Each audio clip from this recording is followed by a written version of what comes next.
ESPN's front office insider joining us here to kind of take a look at not only the moves, but the NBA as a whole in general, Tom. It looks like, the money that they're handing out because of this TV deal is just absurd. And one thing, we just went over the list of champions, and it still seems like a league of have and have-nots. When you look as a former front office guy, does the NBA really need to consider some major changes in their free agency and the way teams can build? Well, they tried to head this off. The NBA tried to get the Players Association to create more of a smooth increase in the salaries instead of this explosion that's going to be backed up by a second explosion next year. The money... The new TV deals come in, and the players get half of it. It's that simple. And the way the payment structure was laid out, there was going to be this sonic boom of money this year, followed by another one next year. And the union just said, let's get the money as fast as we can. So it makes sense in the reason that it's happening. It's kind of an unintended consequence, the commissioner's words. But... And what it does is it undercuts what the salary cap is intended to do, which is level the playing field. So you have this unique situation where a team like the Golden State Warriors can make one little move, trade away Andrew Bogut, and they could bring on Kevin Durant with everybody else. It's like, wow.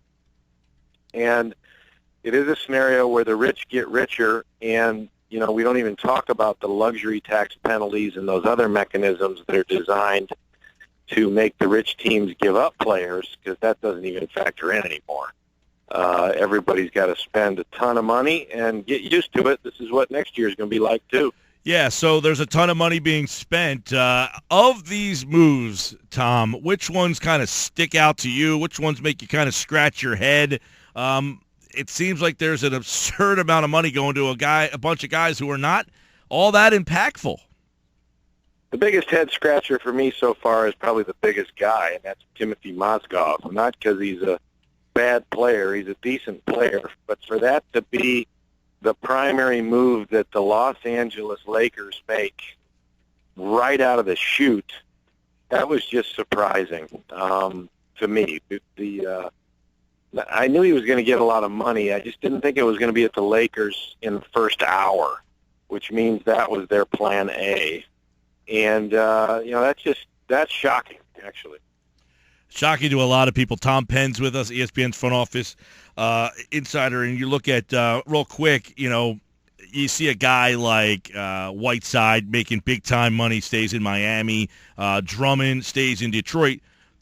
That's what the league wants, right? They want their players to go back to the teams that they originally came from?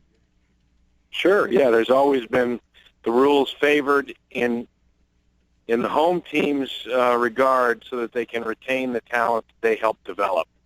Drummond's a perfect example. They've drafted the kid, developed him, believed in him, he's performed, and they get a chance to extend him for more than anybody else. Whiteside came to the Heat. He was an unrestricted free agent, but the Heat get the chance to reward him. And can we put that reward in context? He is getting... The day he signs that deal, he will have gone from $900 and some thousand guaranteed. I think it was like $980 to $98 million guaranteed. It's 100 times the guarantee. Unreal. How is that for a raise? 100 times. It's awesome. So let me get your opinion. You look in front offices in the NBA. When you're sitting out in a meeting like this, how are front office executives thinking their team are getting better? Because it seems like, okay, free agency is not really a viable option to get the top-level guy. You got to get the overpay for the mid-level guy or the second-tier guy. And maybe you'll disagree, but I want to get your opinion on this, Tom. The draft seems like it is not an immediate, impactful help. So building through the draft, unless you do what a Philadelphia did, how do you get better? How do you get out of that middle ground in today's NBA? Well, it pays to draft right and then let them grow up. And the best strategy is to pick them right, let them grow up, because they can grow up fast and get impactful fast, and then you're appealing enough to add a free agent or two to go with them. Game is the same. you got to get players through the draft, through free agency, or through trades. The trades aren't happening as much because teams need to keep what they have. So we're going to have this adjustment period where, remember, you used to say one-year contracts, expiring contracts were great. Well, now multi-year contracts are like gold because you don't have to go into free agency and compete for more of the same, level talent. So that being said, we mentioned Philadelphia, which is where we are. Here we are, a couple of years down the line. They have Ben Simmons. They're hoping for an Embiid and maybe Saric and maybe a little bit of a player in free agency. It looks like they've gone with Jared Bayless as the point guard. He gets a 3-year deal. Give us your thoughts on, here they are now 3 years after the Hinkie era, moving forward. Are they taking some steps that have people saying, all right, you know what, they were doing something there? Well, they didn't get much right. They didn't win in the draft with any of their guys, unless you want to say that they won with their Rookie of the Year, who they then traded away for effectively, nothing in the future. And they didn't ever go to sign players who could help. It was a full-blown effort to be as bad as possible for as long as possible. So what you have to hope now is that Bryan Colangelo's got it right with Ben Simmons, and he got lucky getting the first pick, but I think he picked a real stud, a real seminal talent that you can build around. And now he's going to go out and really spend some money. So he's going to go after guys. Bayless is a good example. He's a real pro who's going to come in, score the ball, and help you. And you're going to see a concerted effort under Colangelo's leadership to try to win games and get legitimate.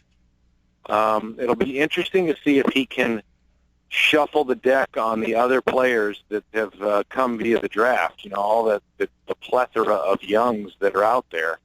Because as I said, youngs should get better sooner, and it hasn't happened because of injuries and other circumstances, right, to be fair. But, they drafted injured players as well, or they drafted Saric, who's still over in Europe. Yeah, and do you think, like Philadelphia, different cities we talk, is in the NBA, is it still, that destinations? What is a free agent's hierarchy here? Is Philadelphia, is that a destination for free agents? I mean, I wouldn't view it as much of a destination for a high-level free agent, but what are these free agents now? Because it seems like it's different. The game seems different. So what are they looking for? Anybody who goes, you look for people, purpose, and place.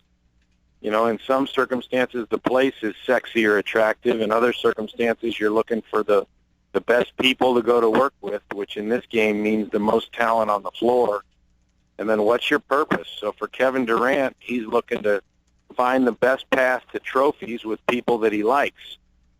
For Jared Bayless, he's looking for the place he's going to get the most opportunity to play and contribute and earn a great living in a city that he likes. So Philadelphia is still a world-class city with the rich heritage of the Sixers, but the recent history of the Sixers creates such a chasm that they're going to have to behave their way out of this in the free agent world, sell them on a vision of the future, and get players that want to just come play, enjoy being an NBA player, and try to, get from 10 wins to 30 wins. That's a big jump, but it gets them on a track, and they're going to have to contribute to that. Yeah, if you're a team, if you're Philadelphia, Harrison Barnes, if you're a team interested, what's your thoughts on Harrison Barnes? You giving him big money, Tom? Somebody will, yeah. He's a versatile, talented player who only is going to take one to give him a big contract and, and try to have him come in as a piece. He's a compelling piece for Philadelphia. He'd be a good player. They're going to have to take some chances on players like that as well. Yeah, and you figure, he, as you mentioned, somebody's going to – but there's always someone who gives somebody – but a lot of times just because someone does it doesn't mean it's a smart move, right? Oh, no. I mean, the best time to do trading is if you didn't like what you got in free agency, you can get them at the first trade deadline because people want to trade them away. All right, you're in Philadelphia's shoes with what they have with the bigs. What's your advice to them? I think they need to quickly sort out who they like and who they want to keep, and then they need to move the other guys for similar smalls if they can. The time to do that would have been the draft, and they obviously weren't able to do it. I'm sure they wanted to. Yeah. But maybe after the dust settles and people are still stuck with primarily the teams they had, so you could see some shuffling of player-for-player deals once free agency settles down. Tom Penn's with us, ESPN front office insider. Well, give us your opinion on what the Knicks have been doing. Noah, they made the trade for Rose. Do you like the way that New York is trying to say, look, we're going to take a swing? Was this a gamble worth taking? I don't know. We're going to see. These guys are all, coming off of injuries or have had a checkered injury past, including Carmelo with his wobbly knees and Derrick Rose with his difficulties. Noah hasn't been healthy. If they're all healthy, I think I really like it. It's interesting. It's kind of typical Knicks. They just can't seem to wait and do it the patient way. They have something precious in Porzingis. They really, everything should complement him, but they're still doing things that go do it on Melo's timetable. So, it remains to be seen, but I really like Noah with the group that they have. Tom Penn with us here. The Sixers, as we mentioned, Jared Bayless. They are going to give him 3 years, $27 million. What's Durant's story? What should he do? What will he end up doing? I don't know. I think Oklahoma City offers him the most money, and Golden State offers him the most compelling situation. And it's hard to see him go anywhere else. But, let's play that out here over the next 48, 72 hours. And I'm sorry, I got to hop back to a TV commitment, but I really, really appreciate talking to you guys. You got it. Tom Penn heading over. We'll see him over our shoulder here in just a second on ESPN television. We appreciate him.